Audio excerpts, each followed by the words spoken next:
What's going on, everybody? We are back and we are live. New York Jets season recap. Similar spot to where we were last season, but a little different feeling in terms of the future, and a lot to discuss and a lot to get into, which we will. But real quick, before we get started, I want to pass it over to my dad. He's going to talk about the passing of Don Maynard, New York Jets legend. Obviously, got to see him play when he was younger, and I didn't get to see him play at all, but I'll do respects to him. I know he's a Jets legend, and I wish him his family prayers, and I hope that he rests in peace. Yep. He definitely is one of the all-time greatest Jets. I would have to arguably say he was for the 70s and 60s, he was definitely the second greatest Jet, and maybe all time. I was thinking about this, maybe all time the second greatest Jet. It's close. I would say, of course, Namath won just for what he meant to the organization as a quarterback and guaranteeing Super Bowl III victory and having a part in more or less transcending the change from two separate leagues, the AFL and the NFL, to one league. So you got to go with Namath one, even though some of his statistics weren't quite up to par, especially later on in his career. But number two, I have to go Maynard. All time, I looked at it between Maynard and Curtis Martin, both great players, both Hall of Famers. I give the edge to Maynard because, one, he was part of a Super Bowl team that they probably don't get to without him. And two, he played for the Jets for 10 years, and I think Martin had maybe 7 or so a couple less. So I would have to say overall Don Maynard is the second greatest Jet all time. And a lot of people, especially younger people that your age, 20s, 30s, may not even know who Don Maynard is. So, it's a shame that he's passed on, but hopefully his legacy will live on, and maybe now stronger than ever. Just a couple of things as far as a player goes. Number one, when looking at his stats, do not in any way compare them to statistics of today. In other words, lifetime, he has 633 receptions, 627 of which came with the Jets. That looks like a nice little receiver.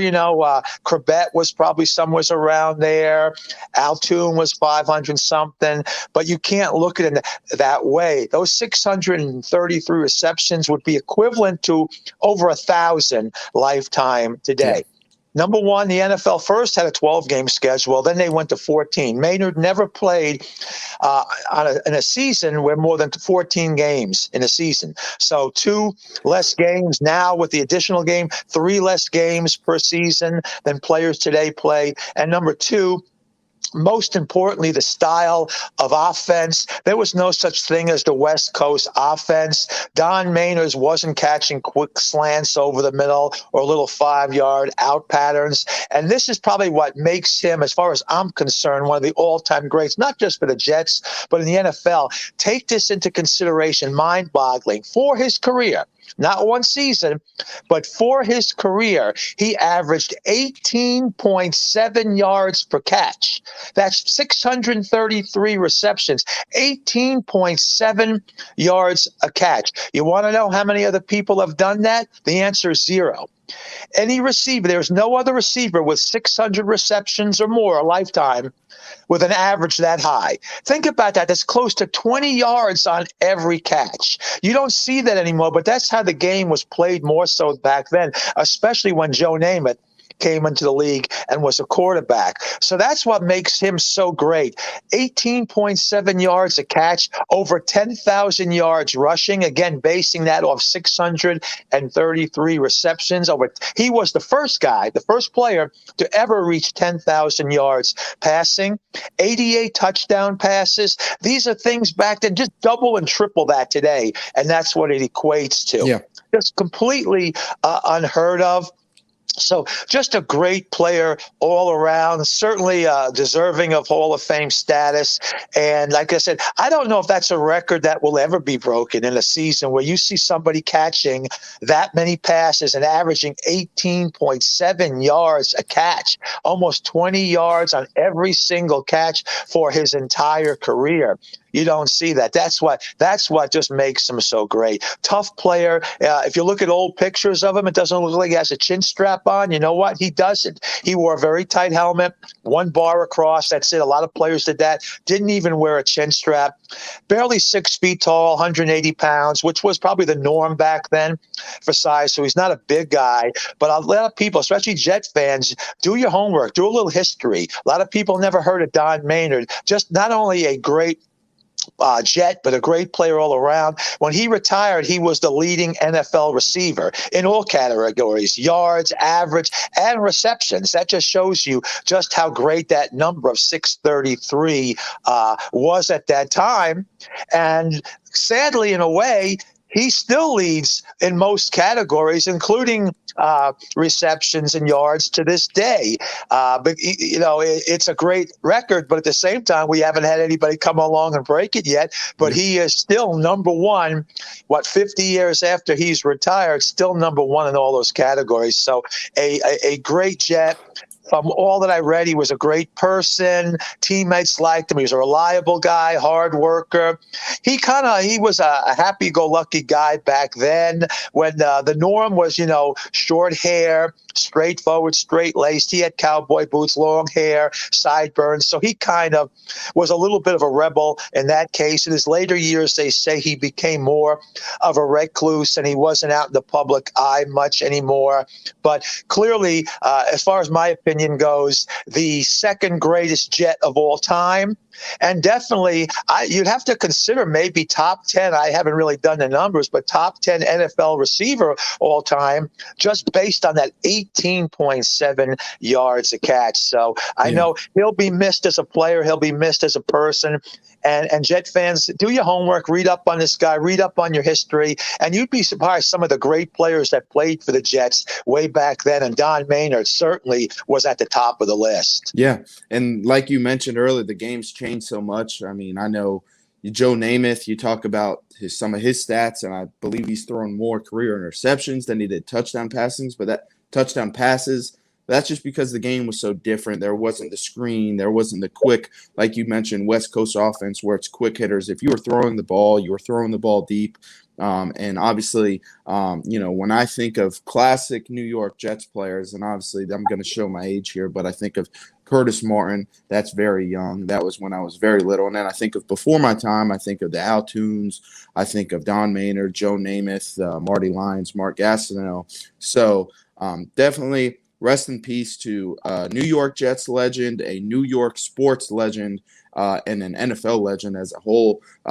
Like you said, that record of yards per catch or yards 18.7 yards a catch, and the idol of Wayne Corbett, by the way, too, to this day. Yeah, so that's something that, you know, I just don't think the like you said, the game's changed so much. I think it'll be impossible to see something like that, especially over the span of a career. So definitely well wishes, unbreakable. Well wishes to his family, his friends, everyone in the Jets organization that, you know, has either had relationships with him or, you know, dealt with him, whether it's in the past or the present. So with that being said, we're going to move on to a little bit of a lighter subject. I mean, we're talking about the Jets here. So doing the season recap, we did this same exact thing last year. I want to say the same exact day. I was looking through my memories on Snapchat and Facebook, and a year ago today, we were doing a recap, and I believe it was to do the season recap and then talking about the coaching changes, because Robert Saleh 1 year ago today met with the New York Jets and interviewed with the New York Jets for the first time. He would go on to interview him again and become the head coach, I believe, what would be a year from tomorrow night. So with that being said, a lot has changed, but a lot has stayed the same. New head coach, new quarterback, new running back, young receivers, free agent receivers, a whole smorgasbord of defensive free agents that played maybe 10 snaps as a total when you look at some of the guys. But we're just going to run through it real quick. Jets finished 4-13. Not a lot to be excited about when you look at it on paper, but the way this thing's moving, the way this train's moving, you can definitely see that the team's headed in the right direction. So we're going to go ahead, kick it off, start at the top, at the quarterback position, start on the offense. And, we'll talk about the offense as a whole, but I think it's important to shine the light on Zach Wilson and his growth this season as quarterback of the New York Jets. I think the casual fan will kind of dismiss it. They'll read into what the media has to say about the Jets. They'll read into the numbers too much, but you can definitely say there was a tale of two, halves for Zach Wilson this year. The first half of his season, I believe it was PCL injury in his knee, and then post, pretty much two completely different players, and in a good way, in a way that shows growth. So, Dad, I'll give my thoughts second, but I'll let you, talk about Wilson, his growth this season, and kind of his involvement in the offense as a whole. Okay, I'll give you Wilson. I'll give you the quarterback position in general, backups as well. I'll give you the whole offense, and this way we'll move on to defense after that. As far as Wilson goes, he showed why he was drafted number 2.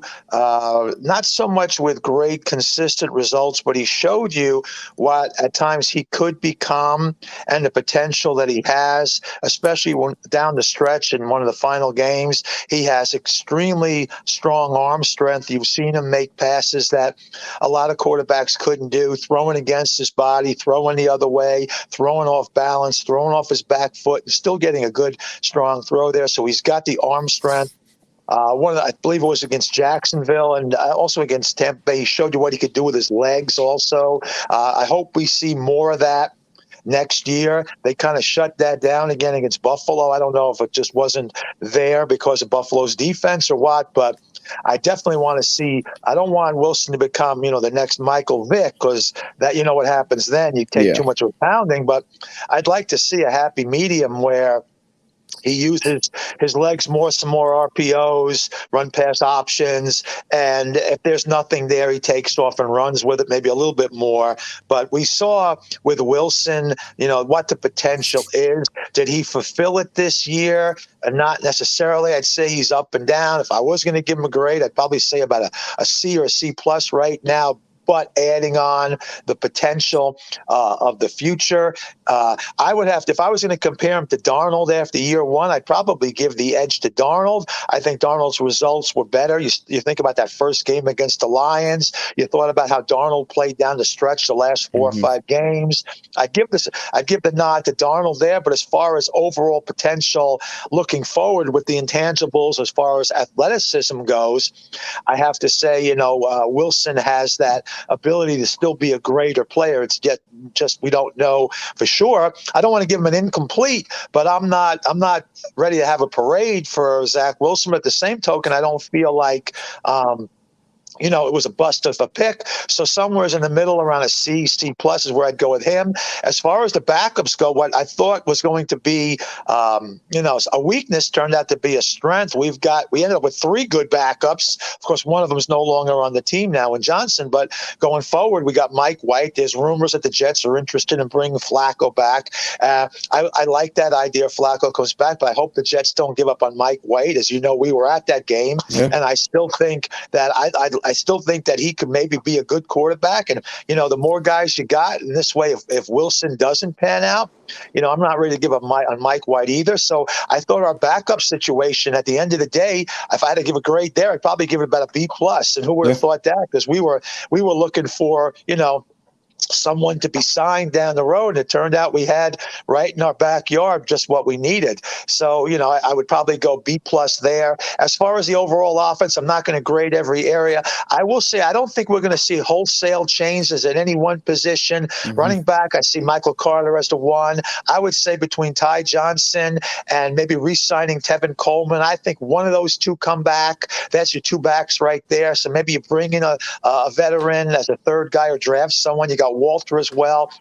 Receiver, we're pretty much set, but I wouldn't be surprised if we bring, I think Mims will be gone. I think he'll be cut in training camp. I don't think it will release before then. So I could see us maybe, depending on where we pick and who's available, maybe grabbing another receiver and then maybe signing another like a Keelan Cole type of guy, but not Keelan Cole. The one offensive line, I think we're pretty much set. Maybe we go center, again, depending on where we are in the draft. The one position where I say it'll be a complete overhaul. That's tight end. That's the one position. I thought the guys did okay when they were actually out there, but Griffin was hurt every other week. Croft was hurt. It just seemed like every week when one of those guys would show a little something, they'd go down with an injury. Yeah. I think we've seen the last of Griffin. I think Croft is on a one-year deal, so I don't know if he'll be back either. So I see the Jets bringing in 2 new tight ends next year. Maybe a Daniel Brown comes back as a third or a blocking tight end. Maybe Trayvon Wesco comes back in his role. But as far as 1 and 2 goes, I wouldn't be surprised if the Jets have a drafted tight end somewhere in the first few rounds, and maybe they also sign a veteran. So if I'm looking at where I see a wholesale change out of all those positions, I would say would be a tight end. I think we'll have a whole new tight end room next year, at least the first 2 and maybe the first 3 tight ends. So that's pretty much my overall offense assessment. It was up and down. Sometimes they looked like they were really coming on at the end of the year. They went back down again. So when you're in doubt and you're inconsistent, I guess you're somewhere around a C plus, C minus as far as the offense goes overall. And yet everything as far as the final determination is yet to be seen. Yeah, no, you're absolutely right. And, this is going to sound shocking, but I think we were at the most explosive, most effective Jets offensive game this season, which is very rare because we're used to going down to Jacksonville, living here in Southeast Georgia, going down to Jacksonville and watching either, one of or the most embarrassing offensive output that they have. I think the last 3 games we went to were both were all in Jacksonville before this last game, and they were all embarrassing losses. So definitely, something to look forward to. Michael Carter, I think the guy, he has what it takes to be an NFL running back, not due to, any of his intangibles, more of he's able to catch passes out of the backfield. He's not going down from one defender. He's going to take multiple defenders to take him down. Something about his charisma, something about his swagger. I definitely think this guy is a future running back 1, not only for the Jets, but in the NFL. And if we can somehow get a guy, I like the Ty Johnsons, I like the Tevin Colemans, but if we can get a guy that'll really fit well with him, maybe a more powerful in between the tackles kind of guy, then I think we'll have a very good running back room for a very long time. So a guy you didn't touch on, Corey Davis, free agent signing this past year, showed some moments, but I'd say overall, injury included, it was a major disappointment for this year. I think one thing that we kind of jumped the gun on, we were ready to anoint him a wide receiver 1, at least I was, and I don't think he's that. I think if the Jets are going to be a competitive football team competing in the AFC East, competing in the AFC as a whole, Corey Davis needs to be a guy that's maybe your number 2, number 3, and they really have a lot of work. I think that last week of the season, Jeff Smith and Denzel Mims were their 1 and 2 guys on the outside. Braxton Berrios, there he is. Braxton Berrios, obviously, with the special teams, came up huge in special teams, but we saw him running the ball, catching the ball, doing all types of things gadget-wise in that offense. So definitely would like to see Berrios back, not only for his impact on special teams, but to be that 4th or 5th receiver in the mix. Elijah Moore, outside of the injury tail end of the year and the slow start at the beginning, we definitely saw what we expected when he was, anointed the training camp Hall of Famer this summer. So a lot to be excited about. I 100% agree with you in the tight end room. I think it'll be a complete overhaul. Obviously, I'm not a scout, nor am I an NFL analyst of any means, but what I've read and what I've consumed is this is one of the deepest tight end classes coming in, in a draft class that we've seen in a long time. And it's also one of the deepest free agent classes in terms of tight ends that we've seen in a long time. So there's no excuse for the Jets to roll into week 1 in 2022 with Daniel Brown and Tyler Croft and Ryan Griffin. No excuse. A guy I would like to see on the team next year, Kenny Yeboah. I think he showed some stuff towards the end of the year to where at least one of those crack the squad call-up guys if we need them, maybe even tight end 3, tight end 4, depending on how many we keep. Because the thing with the system is I think if we can get a bona fide tight end or 2 that would make Zach Wilson's life and every other offensive skill position, including obviously Wilson, their life so much easier. You see what 49ers do with Kittle. You see what the Chiefs do with Kelsey. It adds a complete another factor in an offense. And when you're game planning against it, say you got a guy, they're going to take Moore away. They're going to take Carter and Moore away. Well, what about that tight end? What about the two that we have, especially in these two tight formations that we've seen the Jets come out with? It's just the personnel's not exactly there. So I'm excited to see what they do in the offseason offensively. I think defensively is going to be their focus. But I think if they can add, like you said, a center or maybe another tackle, along with a tight end and maybe a wide receiver in a later round, I think this offense has a chance to be on the up and up come 2022. Now, on to the defense. Definitely not a bright spot. I'd say the last couple weeks of the year made it look a little bit better than, what we saw at times. That Indianapolis Colts game, probably the most embarrassing defensive performance I've seen from the Jets in a long time. I believe it was on Thursday Night Football, coming off of that Cincinnati Bengals win that we only got to enjoy for 2.5, 3 days. But there is a lot of room for the New York Jets defense to go because Carl Lawson, marquee free agent signing, didn't play a snap this year. LaMarcus Joyner, I want to say he played 4 snaps this year. Jared Davis, not sure if we're going to see much more of him, but there's a lot of guys that we were expected to see snaps from and didn't get anything from. Corner-wise, Brandon Echols, Michael Carter II, very impressed with them. Do I think Echols is going to remain that cornerback too? Not exactly. Do I think he has a role on this team, especially in the secondary? At some point, at some level, whether it's the third or fourth corner or even number 5, he's proved that he belongs in the NFL and that he can play on a week-to-week basis. And then, you talk about some of the edge rushers. The Jets haven't had one since I've become a fan of the team. I mean, when I think of Jets pass rushers, I think of 38-year-old Calvin Pace, which it just isn't a good thing. So a lot to go around. C.J. Mosley's talked about recruiting some potential players, whether that's on the offensive or defensive side of the ball. And then the Jets, obviously, with all the draft capital they have, a lot of room to grow on the defense. So, Dad, I'll pass it to you. I know the defense struggled this year, but it does seem like there is some space for them to get much better in 2022. Yeah, one thing about the Jets, it seemed like with the offense and defense combined, they were never really able to get them both going at the same time.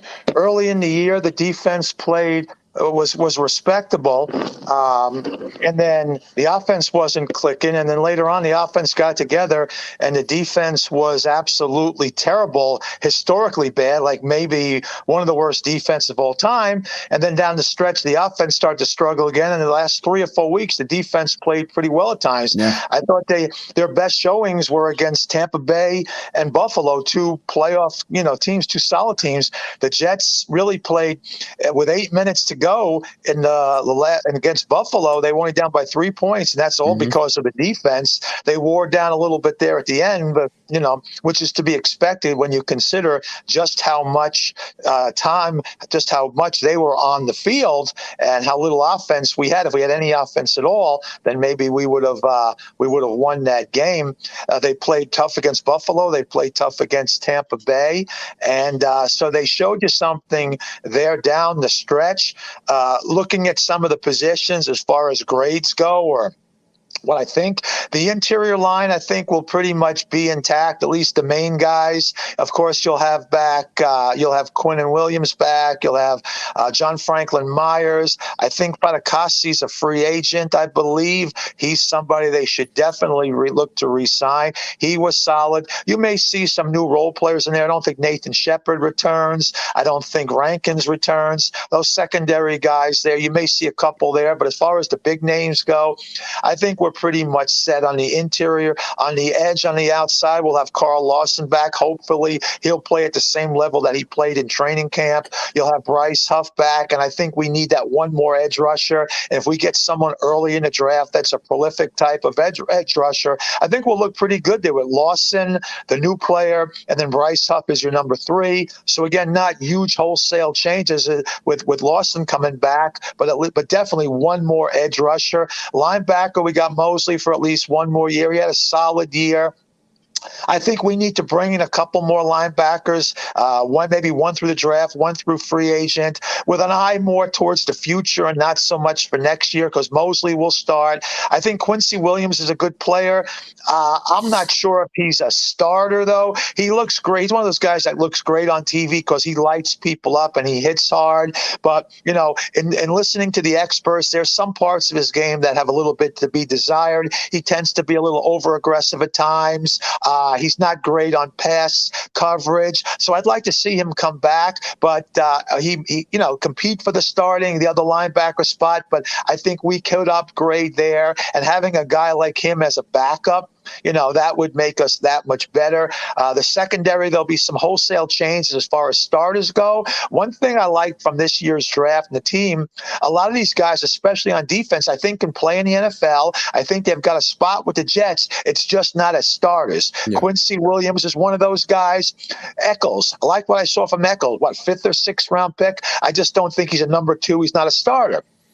You bring in a couple of cornerbacks, and Eccles becomes your 3 or your 4, and Bryce Hall becomes your 2. Now it's a whole different ball game. Even Michael Carter II, he did a decent job up and down. Wouldn't mind seeing them bring in a slot corner to compete for that starting job, and whoever doesn't get it is now your backup. Safety, Elijah Riley came out of nowhere. I'd like to see him on the team next year. As a starter, absolutely not. But as a 3rd or 4th safety, yeah. Even Ashton Davis, he's got a value on special teams as a 3rd safety. I'm not ready. I'm not ready to cut the guy. I don't think he's a bust. I think he's got value. But with Riley and Davis as your starters as safety, you got a problem. So take all those guys, with the exception of Bryce Hall, and make them backups and fill those positions with starters. And now you got something going on defense there. Mm-hmm. So when I say wholesale changes will happen on defense, I think for the most part, it'll be kicking some of these guys back into reserve roles and bringing in other guys to start. And if we can fill all those spots that I just named and make those guys backups, I think now we got a Robert Saleh solid defense to really put out there next year. Yeah, no, I got to agree with you, especially at that safety position. You don't know. I mean, it's a possibility Marcus May's back there, and if he's back there and you got a guy like, Riley backing him up, Davis backing him up, you're obviously looking better. So I absolutely agree with you there. The guys that played this season prove they can play in the league. It would be nice to have an upgrade, because if Brandon Eccles is your 4th or 5th corner along with Michael Carter II, you're looking really good, because they went out there and at times this year looked like starting caliber players. But obviously, there's more film. There's another year of offseason. There's a lot that's going to be put into this 2022 New York Jets defense. And they got to get a pass rusher. We've been saying it since when I came out the womb. The first thing I probably heard you talking about was the Jets really need to get a pass rusher this year, and it stayed the same. I'm 22 years old now, and they've never had a guy that's going to go out week in, week out and get the quarterback. It's a shame that they fell out of the top 2 in terms of the draft position, because the 2 best players coming out this year appear to be pass rushers, Kayvon Thibodeau out of Oregon and Aiden Hutchinson out of Michigan. But it's highly unlikely that one of them is going to fall to them, just because it just so happens to be the one year where the Jets have the 4th pick and the 10th pick and are positioned, to get, 2 great players in the top 10. There's no quarterback prospects that are going to be, gauging teams to want to trade up, or for teams to pass on premier position players outside of the quarterback position early on. So it's just the Jets' luck. It's just how it goes. Hopefully one of those guys can fall. If not, there's the Greek guy out of Purdue. I'm not even going to try to pronounce his name because I will butcher it. And it's a very deep class defensively. So I think I wouldn't be surprised with how bad the Jets defense was in 2022 if they use those first 2 picks to address the offense because of how much talent and depth there is later on in the draft. Guy, not sure if a lot of our viewers or anyone watched the national championship game, but a guy to keep your eye on, Kobe Dean, linebacker out of Georgia. This guy has Robert Saleh defense written all over him. He's athletic. He's fast. He can play the Mike, the Will, the Sam. He does everything on the defensive side of the ball, can defend the run, defend the pass. He's lightning quick. Not exactly your premier pass rusher, but I think he'd be a guy you'd plug in next to C.J. Mosley, and I couldn't ask for a better combination, I think, going into 2022. But we will see how that goes. There's a lot of guys, a lot of names I could throw out there. The truth of the matter is it's a crapshoot, and that there's 32 other teams or 31 other teams that are going to be vying for this same type of talent, same type of player. So we'll touch on special teams real quick. We'll touch on our offseason expectations, and then we'll get up out of here. So special teams, kicking wise, Pinheiro rounded out the season, made it somewhat respectable, but obviously with the Amendola and Kiesman, what was his name? The guy at a Pitt that looked like he didn't belong on a rec field. Jeez, man, I don't know. Yeah, the guy was terrified. He missed an extra point in college to lose a game, and then he goes to the NFL. And he stayed consistent. He did it in the NFL too. It's one thing. It's one thing to be bad. It's another thing to be consistent. It's another thing to be consistently bad. So, but kicking wise, pretty bad. Punting wise, also pretty bad. You saw Thomas Morstead in the beginning of the season. I think that it's very obvious he was a much better punter than Braden Mann. Hopefully that was due to the injury. Braden Mann's still trying to get healthy. Obviously, I'm not a special teams or punting aficionado, so it's not like I can point out exactly what he did wrong or what was wrong mechanically, but I can look at a screen and I can tell you one punter punts more effective or further or, than one another. And then you talk about the other side of things. You talk about returning, and it's Braxton Berrios and Tevin Coleman. We saw huge returns by both of them throughout the year. Berrios, very consistent, very effective.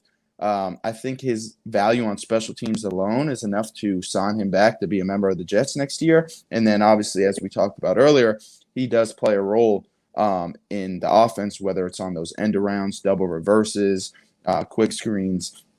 So I definitely, if I had to give them a letter grade, I'd give them a C, and I'm giving largely a C because of the return game in Braxton Berrios, because if it wasn't for him, then it would probably be an F. That being said, Braxton Berrios, younger and going to be less expensive than Andre Roberts when he went to the Pro Bowl as a Jet. If they let Berrios walk away as they did Andre Roberts a few years ago, I think it'll be a great mistake. I think that'll be something we're talking about next year. Who's going to be returning punts? Why did they let Berrios go? This, that, and the third, especially if he ends up somewhere in Kansas City or New England, I think we'll really see his potential tapped into. But special teams-wise, very average, and that's due to the incredible job by Berrios. If it wasn't for him, like I said, it would have been a terrible bust of a season in terms of kicking and punting. Like I said, not a special teams expert, but from plain eyes view and from, face value, outside of Berrios, there was not much at all to be happy about, to be excited about on the special team side. Yeah, I would agree as far as maybe the first half of the season. I actually go a little higher. I thought they really solidified things later on. We had the kicking was a major problem, when we had Amendola out there. And when Braden Mann first came back, he was really shaky. But maybe that was just a matter of him getting his legs back under. He punted much better the last several weeks. Pinheiro came in and solidified the kicker position. Is he our kicker for the future? I don't know about that. He definitely earned the right to be invited back and compete for the job in training camp. Hopefully Joe Douglas brings in another kicker to compete with him, and not some guy who's got this, strong leg. He's just unbelievable strength, but he's really not a seasoned, accomplished kicker. Hopefully he's learned from his previous kickers with, Kerry Nedvik and Sam Ficken and Matt Amendola.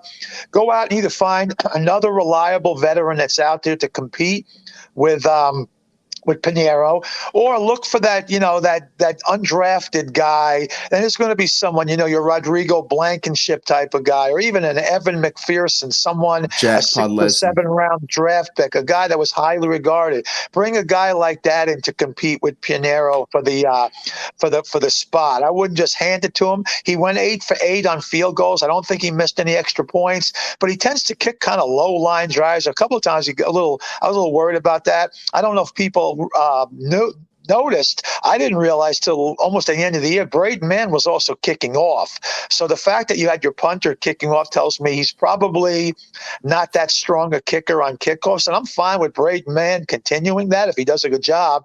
But something to think about there. They did have a punter kicking off. So I thought the punting game got better once Mann got some time back under him. And the punter they brought in when Mann got hurt, what was his name? Morstead. Yeah. Thought he did a real good job too there. Yeah. Barrios was great. Justin Hardy, one of the best special teams guys. If you don't pay attention, you won't see him, but you see his number down there on punt 34. returns. He's always that guy when that punt returner's got a fair catch or that ball's rolling down inside the 10. It's number 34 that's always near. I believe it's 34, is always near the ball there.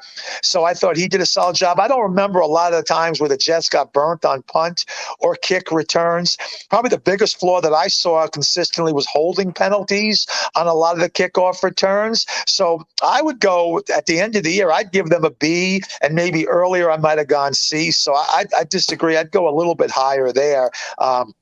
As far as specials, while I'm going right now, just touch real quick coaching. No one's going to lose their job. Everybody's coming back. It's nice to see that we're the team this year that's keeping the same coaching staff. Nothing against the Giants, but they're kind of where we were at. For several other years. So there's stability. I was a little worried about Ulbrich as far as defensive coordinator goes, but again, the defense has turned it around, and he's got me believing it's more a talent issue than a coaching issue right now. I think on both sides of the ball, especially defense, our coaches have got to get better as far as readjusting their game plan within the game itself. In other words, a lot of times early in the year, they didn't make the adjustments after the other team made an adjustment. I think they did a better job of that later on. So we'll chalk that up for, inexperience the first year. But I expect all our coaches to be back. I wasn't overwhelmed with anyone, though. I was impressed with a lot of what LaFleur did in the second half. So, again, I'm not really going to give a grade, but it's still yet to be seen. I don't think our coaching staff's a bust. I'm not ready to hold a parade, though, either. But again, going forward, I still think we have a chance to have a good coaching staff there as well. And the last thing I'm just going to say, as far as an overall prognosis going forward, we don't know who the draft picks are going to be yet. We don't know who they're going to sign, so I'm not going to make any predictions for record. We've both talked already about the fact that next year we expect this team to be playing meaningful games in December. 6-7, 7-6, 7-7. That's what we hope to see. I'm not going to make that prediction. I don't know. But if we're not at that point, then it's going to be a disappointment. And then people's jobs may be on the line as far as our coaches and general managers go. And lastly, I would say I compare right now where we're going to in terms of off season, so very similar to after year one with Darnold. We've got that optimism going forward, but we're not sure. We're still thinking, next year is the year that we take it up a notch and we need to play 500 or better. And I just have that feeling early on right now, without the draft and anything else yet. I just feel a lot like after year one with Darnold is where we're at right now after year one with Saleh and Wilson. And that's okay, but if it ends up the same way as it did with Darnold, and in 2 years we're talking about the same thing again, it's a major problem. But right now I feel a lot, and I compare a lot as far as going forward, very similar to after year one with Darnold, and I think Bowles was the coach at that point. So that's my assessment overall on that. Yeah. In terms of coaching, like you said, with the inexperience and the personnel, it's very hard to kind of blame a lot, especially on the defensive side of the ball with the injuries. I believe in the last 4 or 5 weeks of the season, we were seeing 6, 7, 8 different positions on defense being filled with guys who weren't even on the team the first half of the year. So a lot of the personnel stuff, Offensively, LaFleur impressed me. A lot of the gadget plays was probably the most fun or exciting Jets offense we've seen in a long time, and that's only winning 4 games. They scored points. They scored, I think it was 38 or 32 the game we went to with Mike White. The next week against Indianapolis, their defense was embarrassing, but I think they almost scored 40 that game too. So definitely exciting to see if they get the personnel right. I do think that the combination of Ulbrich, LaFleur, and Saleh can build a good competitive football team and lead them in the right direction. In terms of, the offseason or the outlook for 2022, it's a good point in comparison of this after Sam Darnold's first year, but there's a feeling for me is, I hate to say it, if next season this team is 5 and I got to do the math with the extra game, 5-12, 4-13. I don't think it's going to go necessarily over so well for not only Saleh but Douglas himself. I think it's kind of unjust in a way, because the last 10, 12 years of misery isn't for Saleh's blame, isn't for Douglas's blame, but it's about time this ship gets headed in the right direction. It's about time the ship gets the wind behind its back and starts moving at a faster pace. Like we said earlier, we said it on the last show, 6-7, 7-7 at some point in the year next year.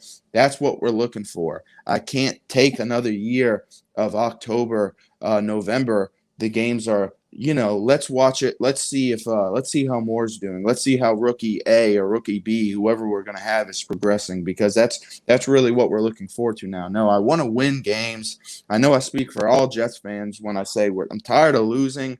I'm tired of watching this team lose. I'm tired of it not even being a realistic expectation for the team to win. And I really hope that the team gets this offseason right. I do believe they will. I think they have enough cap space. I think they have enough draft capital to where if this team's at least not in a position to finish the year 500 next year, it would be a major disappointment. I think Wilson, it's largely upon the development of him, and also defensively, if we can get the things right. If Carl Lawson comes back and he's the player we thought he was going to be the season before the Achilles injury, then that's going to provide a large boost.